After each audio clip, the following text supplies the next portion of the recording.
बस एक ही संपत्ति थी कि वो अपने ईश्वर को सदैव भूलता नहीं था, उसका मनन करता था, उसका सुमिरन करता था। एक दिन अपनी पत्नी के कहने पर भगवान द्वारिकाधीश से वो मिलने जाते हैं और अंततः भगवान से मिल करके अपने जीवन को सफल बनाते हैं।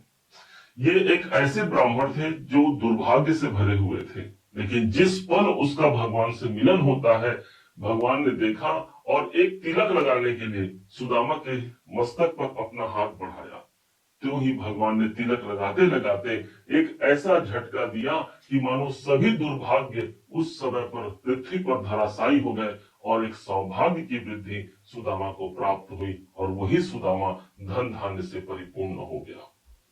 कहने का तात्पर्य सिर्फ इतना है कि जब आप अपने कर्मों के संग अपने ईश्वर को नहीं भूलते तो निश्चय जानिए भाग्य हमारा सपोर्ट, हमारा समर्थन एक दिन जरूर करता है। और इसी भाग्य के कारक होते हैं देवगुरु बृहस्पति। देवगुरु बृहस्पति का आगमन ठीक मेष राशि के तीसरे भाव पर 15 मई सन 2025 को हुआ था और ठीक 12 जून को ये अस्त हो गए। कारण हुआ सूर्य देव का आगमन तीसरे घर पर। सूर्य देव के तेज को देवगुरु बृहस्पति बर्दाश्त नहीं कर पाए और फल स्वरूप वो अस्त हो गए। अच्छे समय की शुरुआत आ जाती है और 6 तारीख को ये उदित हो जाते हैं, लेकिन बालत्व अवस्था पर होने के कारण अंततः इनका शुभ परिणाम हमको ठीक 9 जुलाई सन 2025 से लेकर के 18 अक्टूबर 2025 तक सबसे ज्यादा मजबूती से मिलेगा। क्या होगा इनका प्रभाव और कैसे यहाँ पर शनि का प्रभाव भी हमको प्राप्त होने वाला है, क्योंकि कर्म और भाग्य के दोनों के समावेश के बगैर एक बड़े परिणाम को हम अंजाम नहीं दे पाते। और शायद ये एक ऐसा समय है जहां पर एक बड़े अंजाम को प्राप्त करने का समय है, एक बड़े परिणाम को प्राप्त करने का समय है। कुल यहाँ पर हम आपको 3 ऐसे घर हैं, 3 ऐसे परिणाम हैं जो आप तक पहुंचाने जा रहे हैं। समझिएगा जरूर, यहाँ भाग्य का हमको साथ मिलने जा रहा है, अर्थात ईश्वर की कृपा मिलने जा रही है, तो वहीं पर शनि का प्रभाव भी हमको मजबूती से मिलने जा रहा है। देवगुरु बृहस्पति तीसरे भाव पर उदित होंगे और इनकी जो सबसे पहली दृष्टि होगी और वो पड़ेगी ठीक 7 नंबर की राशि जहां लिखी है, अर्थात सप्तम भाव पर। इस भाव के स्वामी शुक्र होते हैं और देवगुरु बृहस्पति की दृष्टि जो पड़ रही है वो गंगा जल के समान पवित्रता रखती है। उस हिसाब से क्या गुरु अपने शत्रु की राशि पर देकर के शुभता दे सकते हैं? तो हाँ, गुरु गुरु है। जिस घर पर उनकी दृष्टि पड़ेगी वो घर सदैव पवित्र हो जाएगा, अर्थात सप्तम भाव आपका शुभ हो गया। परिणाम को जानिएगा। अब कैसे यहाँ पर शनि देव का भी प्रभाव आता है इसको समझिएगा। शनि देव देवगुरु बृहस्पति के लिए शत्रु की राशि है। हो सकता है देवगुरु बृहस्पति यहाँ नकारात्मक परिणाम दे सकते हैं, परंतु भूलिएगा मत कि शनि जिस राशि पर बैठे हैं वो स्वयं देवगुरु बृहस्पति की राशि है। दोनों के मध्य एक एग्रीमेंट होता है कि भाई शनि देव आप मेरे घर को मत बिगाड़ना, अर्थात 12 नंबर की राशि पर शनि देव है, आप मेरे घर को मत बिगाड़ना। और जिस राशि तुला राशि पर आप उच्च कहते होते हैं, मैं उस घर को नहीं बिगाड़ूंगा और फल स्वरूप हमको सप्तम भाव के शुभ परिणाम प्राप्त होते हैं। जिनके विवाह नहीं हो रहे हैं, विवाह की नई संभावनाओं की तलाश कर रहे हैं, विवाह होता है। जो जीवन साथी है, जीवन संगिनी को लेकर के परेशान है, उनके स्वास्थ्य को लेकर के या आपसी तालमेल को लेकर के उनको एक नई जागृति यहाँ प्राप्त होती है। क्योंकि सप्तम भाव इस समय पर प्रभावी होगा तो न सिर्फ आप बल्कि आपके पार्टनर को भी तो इसका शुभ परिणाम मिलेगा ना, क्योंकि आपके भाग्य का फल आपके जीवन साथी को जरूर प्राप्त होता है और यहाँ हमारे पार्टनर को भी एक शुभ परिणाम मिलने जा रहा है। जो नए क्लाइंट की तलाश कर रहे हैं अपने बिजनेस में, या अपने बिजनेस का दायरा बढ़ाना चाहते हैं, या अपने बिजनेस में एक नए उन्नति के मार्ग को होते हुए देखना चाह रहे हैं, तो गुरु की दृष्टि गंगा जल के समान पवित्रता रखती है। व्यापारिक गतिविधियों को आगे बढ़ाने के लिए या व्यापारिक उन्नति के लिए सबसे बड़ा वरदान होगा देवगुरु बृहस्पति की दृष्टि का पड़ना। अब दूसरे प्रभाव को जानिएगा और दूसरा प्रभाव बनता है ठीक 9वें भाव पर, जहां पर देवगुरु बृहस्पति की स्वयं की राशि पड़ी हुई है।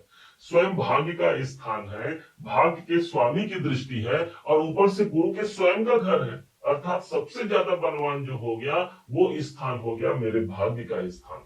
अब मुझे जो कर्म करना है मैं उस कार्य को कर सकता हूं, मेरा ईश्वर मेरे साथ में है। और यहीं पर शुरुआत हो जाती है शनि की कृपा भी। कैसे, समझिएगा। शनि 12वें घर पर है और इनकी 10वीं दृष्टि जो पड़ रही है वो कहीं और नहीं, सीधे भाग्य के घर पर पड़ रही है, जहां पर ऑलरेडी देवगुरु बृहस्पति की दृष्टि है। इसलिए दोनों ही ग्रहों के अनुसार हमारा इस समय पर किस्मत हमारा सपोर्ट करेगा। हम कोई कार्य को करने जा रहे हैं, उस कार्य में ऊपर वाले अर्थात किस्मत का हमको सहायता मिल गया। जो विद्यार्थी हैं, उच्च शिक्षा प्राप्त कर रहे हैं, अपनी उच्च शिक्षा को आगे बढ़ा पाते हैं, विदेश में आप जॉब कर रहे हैं या विदेश में आप शिक्षा ले रहे हैं, तो वहां से जुड़े हुए गतिविधियों में एक विराम लगता है, अर्थात जो नेगेटिविटी है उससे हम मुक्त होकर के एक पॉजिटिव सिचुएशन को भी देख पाते हैं। नवम भाव हमारे धार्मिक कृत्यों का होता है, इसलिए इस समय पर आप धार्मिक कार्य करते हैं, इस समय पर कोई यात्राएं कर सकते हैं। यही वो समय है जो पिताजी से जुड़े हुए भी हमारे कार्य को आगे बढ़ाने के लिए एक सबसे महत्वपूर्ण स्थान होगा। भाग्य का जागना ही अपने आप में एक विशालता के लक्ष्य तक पहुंचाना सबसे ज्यादा मजबूती से इस समय पर प्रमाणित होगा। अब यहीं पर एक घर और मजबूत हो गया, और वो घर हो गया कहीं और नहीं, सीधे आपके इनकम का घर। क्यों? देवगुरु बृहस्पति की जो दृष्टि पड़ रही है, नौवीं दृष्टि, वो सीधे हमको मिल रही है 11वें भाव पर।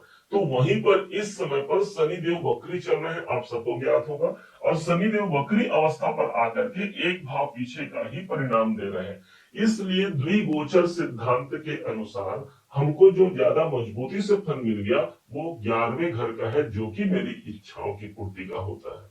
हमने अपनी इच्छाएं दबा करके रखी हैं, चाहते बहुत कुछ है, लेकिन कुछ परिस्थिति बस उन इच्छाओं को यदि दबा करके रखा है, तो यही वो समय है जहां वो इस समय पर जागृत होंगे, अर्थात उसका परिणाम हमको प्राप्त होता है। क्योंकि ये स्थान वास्तव में कहा जाए तो प्राप्तियों का स्थान है, अर्थात बड़े लक्ष्य की प्राप्ति भी इस समय पर हमको प्राप्त होती है। यही स्थान इनकम का है, इसलिए गुरु की दृष्टि का पड़ना, शनि की दृष्टि का या शनि के वक्री अवस्था का प्रभाव आना, हमको लाभ के दायरे यहाँ बढ़ने जा रहे हैं। कोई अधूरी इच्छा है वो पूरी होने जा रही है। इस समय पर आप ज्यादा सामाजिक होते हैं, लोगों से आप मिलते जुलते हैं, और वहां से आपको एक नए बेहतर परिणाम की प्राप्ति सबसे ज्यादा मजबूती से प्राप्त होगी। 11वां घर जिस दिन प्रभावी हो जाता है, बड़े भाइयों के लिए हम बेहतर करते हैं। 11वां घर जब प्रभावी होता है, उस समय पर हमारी बहुत सी इच्छाएं पूर्ण होती हैं। मन जाहि राचे मिलहि सोबर, सहज सुंदर सावरु। माता गौरी जी का वरदान था ना सीता माता को, कि आपको श्री राम जैसा पति प्राप्त हो। और यही वो स्थान है जो एक ऐसा स्थान जो हमारी इच्छाओं की पूर्ति के लिए हमारा संग संग चलने वाला स्थान हो गया। देवगुरु बृहस्पति इस समय पर उदित हो रहे हैं, अर्थात गुरु की सेवा जरूर कीजिएगा, ब्राह्मणों की सेवा कीजिएगा। गुरु मंत्र आपको प्राप्त है, उन मंत्रों का जाप कीजिएगा।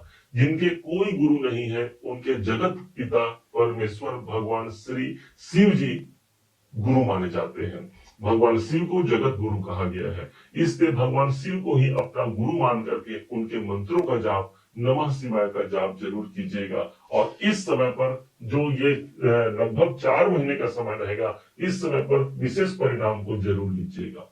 क्या आपने बताया है, हम एक बार फिर से रिपीट करते हैं ताकि आपके स्मृतियों में वो सब रहे।